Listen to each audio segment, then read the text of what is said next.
this Rimac Nevera, this Tesla Model 3, and this Volvo SUV are necessary to ensure the safety of their passengers. Here's a glimpse into the brutal world of car crash testing. Cars are getting safer every year, and a well-established testing program is a reason why. A lot of thought and preparation goes into making sure cars are as safe as possible on the roads. Sometimes that means a car has to be pushed to its limits to understand its strengths and weaknesses during an accident. In this extreme crash drop test, Volvo dropped its cars from a crane at a height of 98 feet to assess damage caused by the most severe high-speed car accidents. This is the dummy that is most commonly used during crash testing.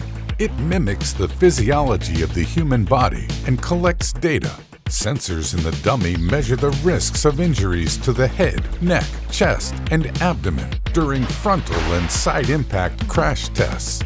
A frontal crash test simulates a head-on collision as a car crashes into a solid concrete barrier at 35 miles per hour. In a side impact test, a 3,015-pound sled runs into the side of the car. It simulates a car that is crossing an intersection, being sideswiped by a car running a red light. Based on the results of these crash tests, a rating is assigned from 0 to 5.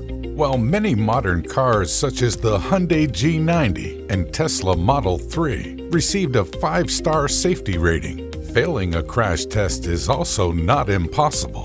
The Maruti Suzuki S-Presso, which is sold in countries with relaxed safety standards, scored a rating of 0 in tests by the Global New Car Assessment Program, NCAP, and failed to protect passengers in a head-on collision. The S-Presso provides only the driver with an airbag. In contrast, the Tesla Model 3 features full-size airbags for both front seats, along with overhead airbags and side airbags for the rear seats.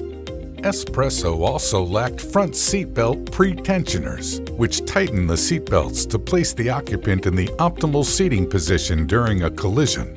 And most importantly, it lacked an effective crumple zone, or the section that's designed to absorb and redistribute the force of a collision. The effects were made clear by the injuries on the driver and passenger dummies. Crash testing is one of the most important components in the design of cars. It has made newer cars safer than ever before. Statistics suggest a driver is 10 times more likely to suffer from fatal injuries in a 30-year-old model compared to the latest vehicles. So what's changed in the making of cars? Newer vehicles not only provide safety during collisions with improved seatbelts, airbags, and crumple zones, but they also prevent collisions in the first place. Modern cars such as the Acura TLX also offer advanced safety features such as a collision mitigation braking system, adaptive cruise control, and a lane-keeping assist system. Cars are becoming more sophisticated and expensive. Even so, they must still undergo extensive crash tests to meet all the safety standards. So how do you test really expensive cars without losing a lot of money? You redesign the crash tests to minimize waste. Take this Rimac Nevera, an all-electric hypercar that hits 0 to 60 in just 1.85 seconds.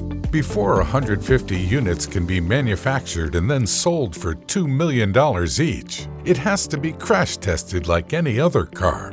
Expensive electronic components were replaced with dummy parts of the same weight and composition, and sections of the car were built and crashed in order to work out a safe and reliable design. Despite all this, it's still painful to see this gorgeous hypercar being crashed and smashed in the name of safety.